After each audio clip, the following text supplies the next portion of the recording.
Greetings everyone, this is Gulab. Today I will be talking about Lord Indra in Buddhism. This is following my series on Lord Indra. And to summarize this, it's very interesting that Lord Indra, being the original supreme god in the Vedas, is also recognized in Buddhism and also Jainism. They both have a place for Lord Indra in their beliefs, philosophies, and in many Buddhist temples they have Lord Indra.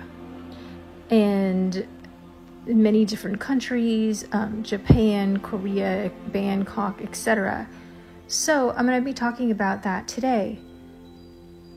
So there is a temple in Bangkok, and it is dedicated to Lord Indra.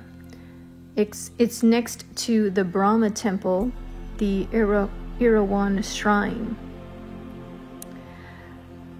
And so the earliest known representation of Lord Indra is of the 2nd century BCE in the Buddhist caves of Bhaja in Maharashtra. India continues to be in worship in every Buddhist temple of Japan. In ancient times, there were no separate religions of Hinduism and Buddhism in India. Bhaja caves were made around 2nd century BCE. Hindu-Buddhist distinctions are being spoken about often since the start of the colonial era, and especially after Ambedkar became Buddhist around 1955. In Thailand, Ganesh is worshipped, and in Japan, Indra is worshipped by Buddhists. Scholar and Samskriti author Sanjay Rao wrote, according to the ancient Indian writings in the Rig Veda, he is the most significant heroic deity. In Buddhism, this deity is supposed to live in Kikin Castle as the lord of the realm of Tori Ten.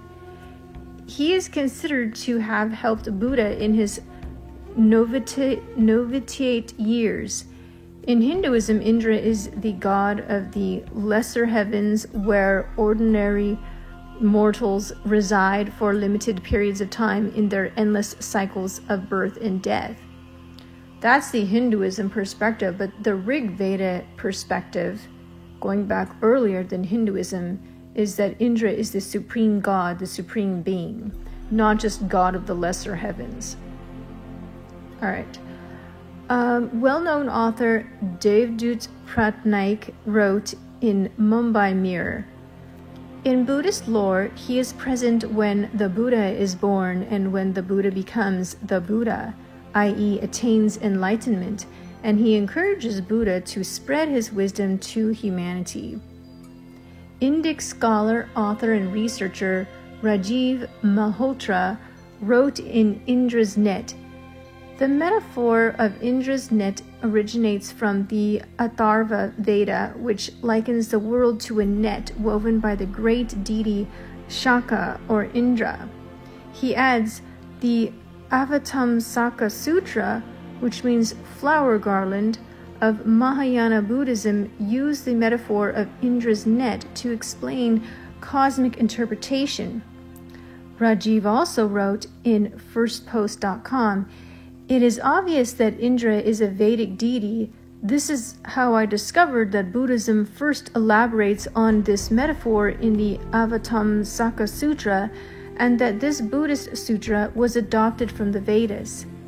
Professor Shashibala Dean K.M. Munshi Center of Indology, Bharatiya Vidya Bhavan, New Delhi, writes, why Lord Indra, a Vedic deity, was taken into the fold of Buddhism was never a question in the minds of the Buddhists all over Asia. It was the philosophy of transcendence in life that lays behind it. My PhD thesis was on the 12 Vedic deities in Japanese Buddhist pantheon, a comparative study with Sanskrit literary sources.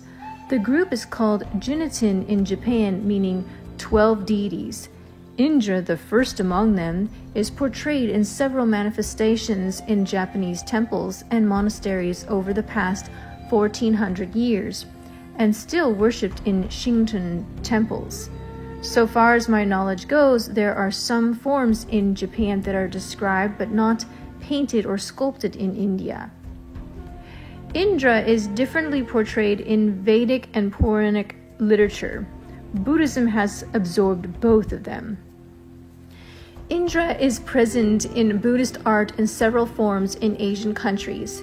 He has been worshipped in Nepal, China, Manchuria, Japan, Korea, Mongolia, Tibet, and even in Central Asia by the Uyghurs. He has been painted, sculpted, and drawn for over more than a millennium. His statues and paintings can be found in the Yukon caves, the Guj Dangas, Japanese scrolls, Mongolian and Tibetan xylographs. The major characteristics and symbolism of Indra remain similar. His heavenly abode, Sudarshan in Tushita heaven, is called Kenzenjo in Japan, which means a place of perfect right vision. His responsibility is to listen to the moral condition of the people. In Buddhist art, he is represented both with a third eye and without it. The main attribute is a Vajra. He sits on an elephant called Airavata, as found at Toji Monastery in Japan. As the Lord of Lords of 33 heavens, he sits on Mount Sumeru in the north. As the Lord of the heavenly sphere, he is flanked by Brahma, who is the Lord of the earth. His association with Lord Buddha begins from the time of his birth.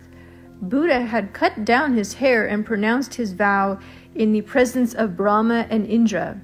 When Buddha steps down the ladder coming from the Triyastimsha heaven, Indra stands with Brahma.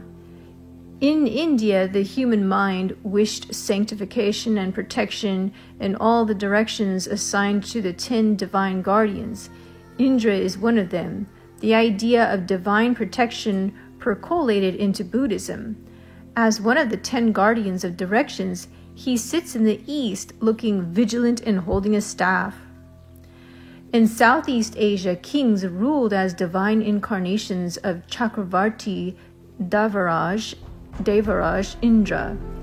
The people in Cambodia and Thailand performed Vedic coronation rites called Ayendra Bhisheka to rule as a Chakravartins.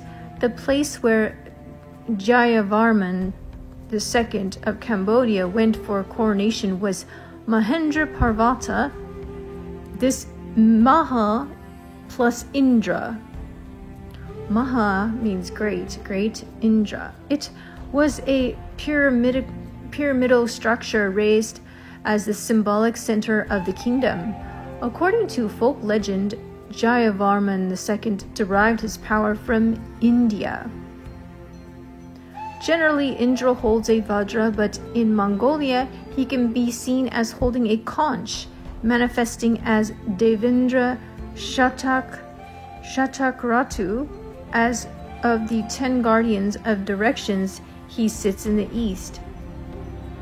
The Buddhist texts like Nishpanayo Yog Yavali and Dharmarosha Sangraha give his iconographical descriptions. So, what is clear is that Lord Indra, a Vedic deity, helped Buddha and is worshipped in many Asian countries.